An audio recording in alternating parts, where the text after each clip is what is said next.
안녕하세요. 얼굴 디자이너 김성훈입니다. 안면거상 아주 핫한 수술이죠. 그런데 안면거상 수술하는데 걱정들이 많으세요. 흉터 때문에 걱정이 많으신 분들이 계시는데 이런 흉터를 최소화하면서 안면거상의 효과를 가질 수 있는 내시경 안면거상에 대해서 말씀드려보는 시간을 갖도록 하겠어요.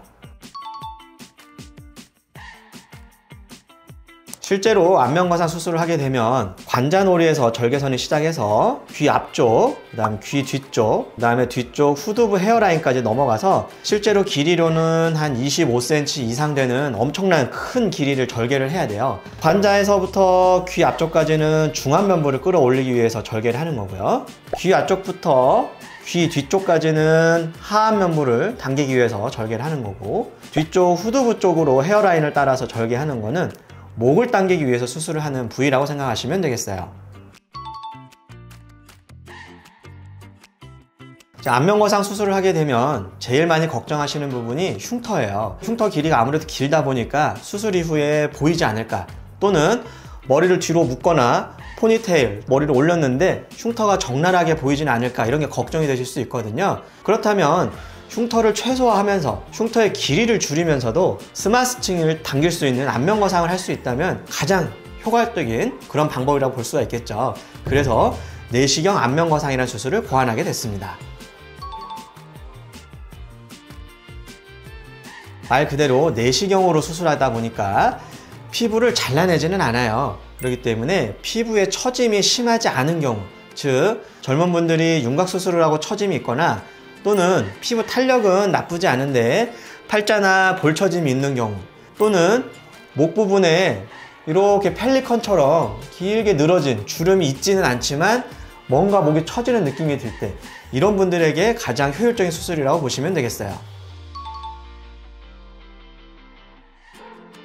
내시경 안면거상 수술에 부적합한 분들은 딱 하나예요. 피부를 절개를 해서 피부를 잘라서 버려야 되는 경우라 생각하시면 되겠어요. 즉, 안면의 처짐이 어느 정도 중등도 이상 진행을 한 경우는 내시경 안면거상으로는 어느 정도 회복되기는 어렵고요. 아무리 스마스 근막층을 올려도 결국은 남는 피부를 해결하지 못해서 피부가 귀 앞에서 운다거나 또는 귀 뒤에서 우는 이런 경우가 생길 수 있기 때문에, 이런 분들에게는 차라리 절개를 제대로 하는 안면거상, 즉 고식적인 방법이 훨씬 더 효율적이라고 보시면 되겠어요. 내시경 안면거상 수술의 가장 큰 장점은 흉터를 줄일 수 있고 빠른 회복이 가능하다는 점이에요. 내시경 안면거상 수술은 그림을 보시게 되면은 절개가 이런 식으로 들어가게 되는데, 이렇게 절개 부위가 크지 않기 때문에 이런 부분들에 있어서는 회복이 빠르게 일어날 수가 있겠고, 절개 부위가 크지 않다고 하더라도 박리 범위는 고식적인 수술 방법과 똑같이 넓게 박리를 하기 때문에 안쪽에 스마스층이나 또는 필요한 근막층을 충분히 당길 수 있는 이런 수술 방법이 되겠어요.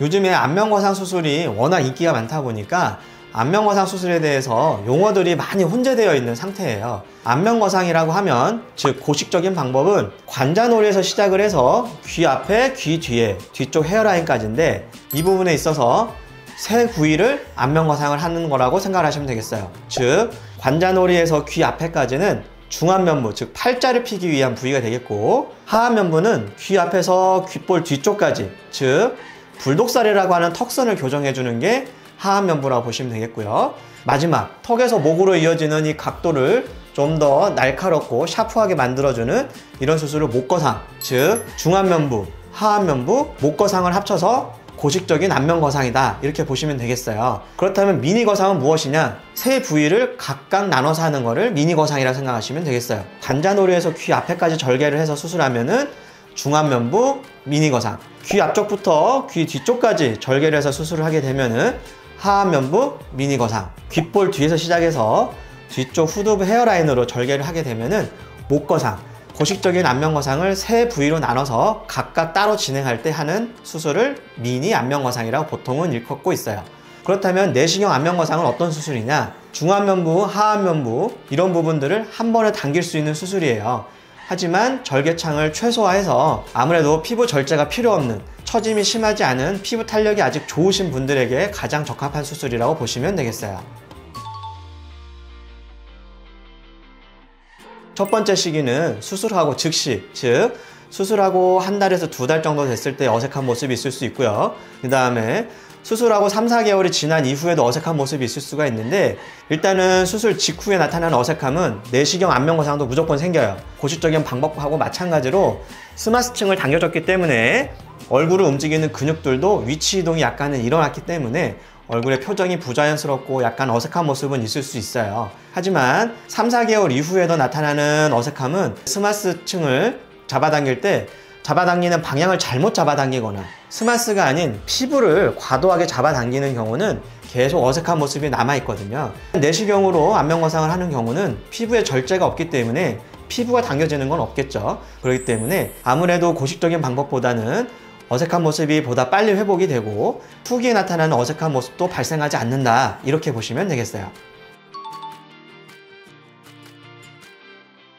기존의 수술 방법은 직접 피부를 다 열어서 보고 일일이 하나씩 확인을 했던 수술이라고 본다면, 내시경 안면거상 수술은 내시경으로 확인하는 그런 수술이 되겠어요. 즉 우리가 육안으로 봤을 때는 어느 정도 확대해서 보는 부분이 한계가 있지만, 내시경으로 보는 경우는 보통은 2배 내지는 6배까지 확대해서 화면에 나타나기 때문에 신경이나 혈관들을 더 자세하게 볼 수가 있겠어요. 그래서 어떻게 보면은 내시경으로 수술하게 되면은 고식적인 방법보다는 훨씬 안전한 수술 방법이다, 이렇게 생각해도 좋겠어요. 기존에 안면거상 수술을 고민은 하고 있었지만 흉터가 너무 걱정이 된다거나, 또는 안면거상 수술을 하기에 나는 나이가 너무 아직 어리지 않나, 이런 걱정을 하시는 분들이 계셨어요. 또는 안면거상 수술 이후에 회복되는 기간 때문에 수술이 무서웠고 미뤄지는 이런 일들이 있었는데, 내시경을 통해서 안면거상 수술을 한다면은 이런 부분들을 최소화하면서 빠른 회복을 기대할 수 있기 때문에 저희 SH 성형외과에 방문하셔서 이런 부분들을 같이 고민을 해보신다면은 충분히 좋은 효과를 내면서도 빠른 회복도 기대해 볼 수 있겠습니다. 지금까지 얼굴 디자이너 김성훈이었습니다. 감사합니다.